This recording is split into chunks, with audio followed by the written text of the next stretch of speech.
Bienvenue Stop Invest, la chaîne des top d'investissement. Ici, on parle essentiellement d'entreprises de qualité. Avons-nous une opportunité d'investissement sur Alibaba Group? C'est la question à laquelle on va essayer de répondre en se basant sur l'état financier de la compagnie.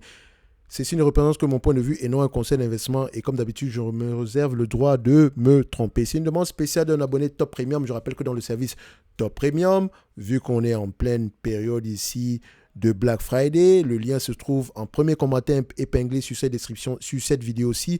Donc, ici, vous pouvez poser des analyses quantitatives. Vous recevez généralement ici des notes d'analyse sur les entreprises qui, moi, me semblent sous-évaluées.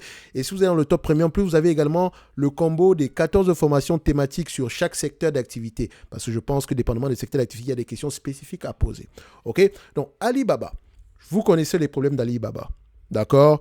Je dis toujours une chose, c'est que Alibaba, en date d'aujourd'hui, fait peur aux investisseurs. Tout simplement, un, il y a la Chine. Deux, il y a les restrictions des États-Unis ici par rapport aux différents composants électroniques. 3, il y a le fait que l'entité en question ne redistribue pas énormément le capital aux investisseurs, le surplus, parce qu'elle a énormément de cash. Alors, ça peut poser des problèmes à long terme ici. Moi, je dirais que le gros risque ici, c'est au niveau de la régulation du gouvernement. C'est au niveau ici des restrictions américaines. Également l'imprévisibilité du gouvernement chinois. Mais je pense qu'on a déjà eu un exemple ici. Donc, si je vais investir sur Alibaba, comme sur toutes les entreprises chinoises ici, mon capital investi ne sera pas énorme. Peut-être que je prendrai même un panier d'actions et je devais être prêt à perdre la totalité de ce capital-là. Et attention, investir sur une période de moins de 3, 4, 5 ans. 1. Revenu. Stabilité ou croissance? C'est en croissance, mais on observe un ralentissement sur les derniers mois.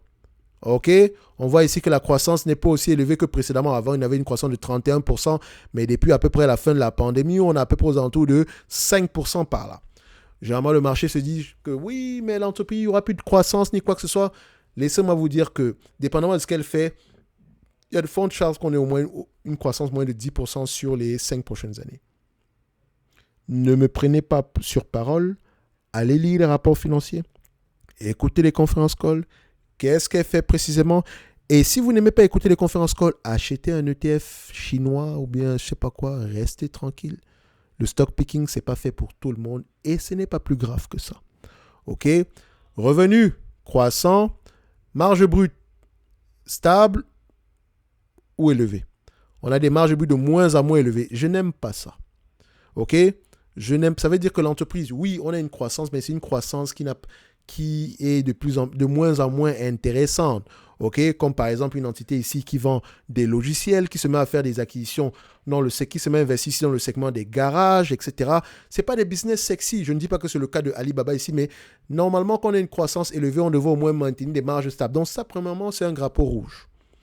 Deuxième chose, est-ce que EBITDA va dans le même sens que marge brute? Oui. Même si on a une certaine stabilité depuis 2022, mais ce n'est pas à peu près le même niveau que 2026. Et rien ne me dit que ça ne va pas continuer, ça ne va pas aller plus bas que ça sur les années à venir. Donc, je commence à faire attention. Il y a de fortes chances que je ne paye pas des multiples élevés pour ce genre de compagnie-ci. OK? Ensuite, on va checker les net income et les free cash flow, histoire de voir si les deux parlent le même langage. Ça, c'est net income. Là, c'est free cash flow. Même graphique, ça donne... Free cash flow est généralement plus élevé que net income, encore qu'il faudra vérifier dans les rapports financiers s'il n'y a pas à peu près les SBC, etc. Mais accordons le bénéfice du doute ici au free cash flow. Et encore, au niveau des free cash flow, je vais faire ceci. Je vais normaliser les résultats. Ce que je ne dois pas faire sur ce genre d'entreprise. Parce que ce n'est pas une compagnie cyclique. Mais je ne fais pas très confiance à cette compagnie. Au mieux pour moi, j'aimerais que cette compagnie-ci rapporte à peu près le même niveau de bénéfice. OK? Si je prends à peu près les free cash flow, d'accord, on a à peu près 160 milliards de yuan.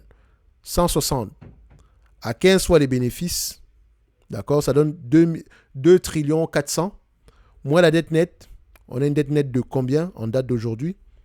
Je sais qu'on n'a pas regardé dette nette sur EBITDA ici. On a une dette nette, on a du cash net. 375 millions de cash net. Plus 375 milliards de cash net. Ça fait 2 milliards 775. OK? Divisé par le nombre d'actions.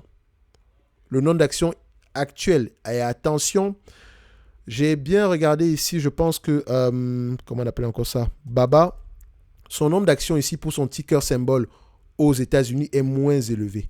Donc, il est très important d'aller toujours vérifier ici. Et quand on regarde le Financial Testament, je regarde ça en quarterly, à ce niveau-ci, 2,560 milliards, enfin, c'est bien, c'est 2,560 milliards, c'est une bonne chose. Donc, divisé ici par 2,6, ça donne 1067 yuan. OK? Je vais prendre juste ceci. Je vais aller sur Yahoo. Google, 1067 CNY2 USD. Ça donne 208 dollars américains. L'entreprise cote à combien en date d'aujourd'hui? Sans doute plus que ça. 79 dollars américains. Je vais dire ceci. C'est une entité qui est extrêmement sous-évaluée. Mais est-ce que ça veut dire que le marché va reconnaître la sous-évaluation de cette compagnie? Point d'interrogation. Comment est-ce que le marché peut reconnaître la sous-évaluation de la compagnie? Soit parce que la croissance va recommencer, mais également parce que le management va peut-être racheter des actions. Est-ce que c'est le cas? Je ne sais pas si si l'entreprise a racheté des actions ici. On va aller regarder les derniers rapports financiers. Anglais, Investor Relations. Voilà. Quoi d'autre? On a ça ici. On a le PDF.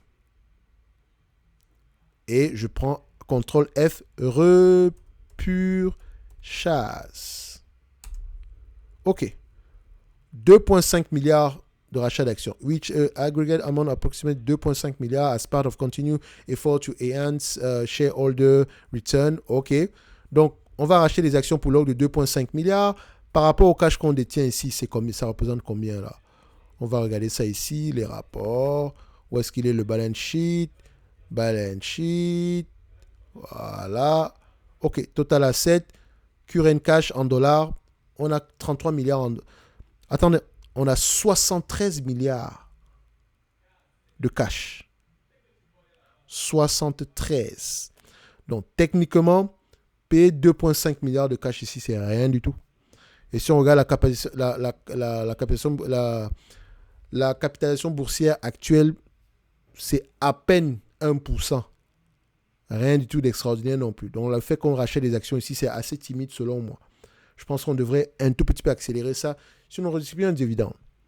Dans tous les cas de figure, Alibaba reste quantitativement sous-évalué. Mais vous savez quel risque ça implique. L'entreprise peut rester quantitativement sous-évaluée pendant très très longtemps. Ça ne veut pas forcément dire que vous avez tort. OK? Donc, ici, quand on y investit, 1, pourquoi est-ce que les marges diminuent? 2, les marges nettes, les marges brutes. Et deuxièmement ici, quelle est la politique d'allocation du capital du management? OK? Ceci n'est que mon point de vue et non un conseil d'investissement. Comme d'habitude, je me réserve le droit de me tromper. En lien dans la description de la vidéo, vous avez la top newsletter et également vous avez la promotion sur l'ensemble des services ici pendant le Black Friday qui se termine à 23h59 le 24 du mois de novembre. On se dit à bientôt. Merci.